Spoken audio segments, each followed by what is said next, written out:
اس نماز کے ساتھ ساتھ ایک اور نماز وسعت الرزق. ویسے تو ہر نماز انسان کے رزق کو بڑھاتی ہے، لیکن اس کے باوجود میں تلاش کرتا ہوں کوئی ایسی نماز مجھے مل جائے کہ جو واقعاً روزگار کے لیے تیر بہدف ہو. تو روایت کے اعتبار سے امام جعفر صادق علیہ السلام کی بارگاہ یہ 2 رکعت نماز ہے. یہ بات یاد رکھیے کہ مولائے متقیان جیسی عظیم شخصیت بھی جب گھر سے باہر کسی اہم کام سے نکلتے تھے تو آپ 2 رکعت نماز پڑھ کر اس اہم کام کے لیے خدا سے مدد طلب کرتے تھے، میرے اور آپ کی ہدایت کے لیے، میری اور آپ کی تعلیم اور تربیت کے لیے. اور قرآن مجید بھی مجھ سے بھی کہتا ہے اور آپ سے بھی کہتا ہے وَاسْتَعِينُوا بِالصَّبْرِ وَالصَّلَاةِ، اپنے کاموں میں مدد طلب کرو نماز سے بھی اور روزے سے بھی. 2 رکعت نماز وسعت الرزق کے لیے. یہ نماز کیسے پڑھی جائے؟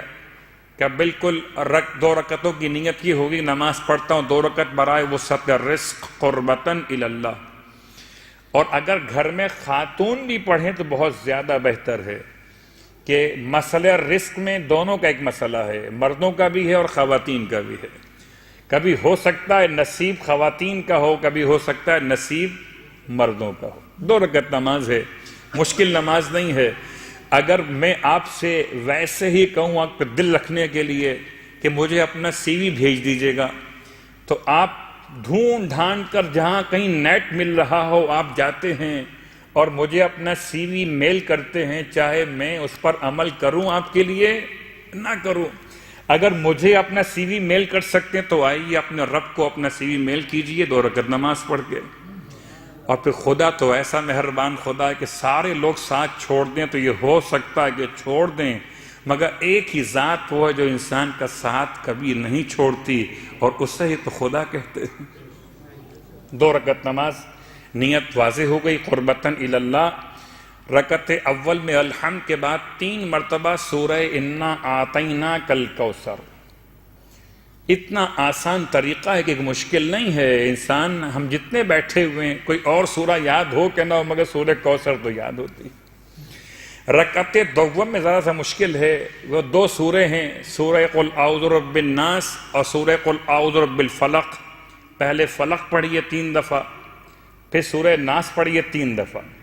رکعت دوم میں الحمد کے بعد سورہ فلق سورہ ناس 3 دفعہ، پھر قنوت و رکوع و سجود اور تشہد و سلام عام نماز فجر کی طرح مکمل کر لیجئے. اور نماز پڑھنے کے بعد پھر خدا سے اپنے رزق میں برکت کی دعا مانگیے.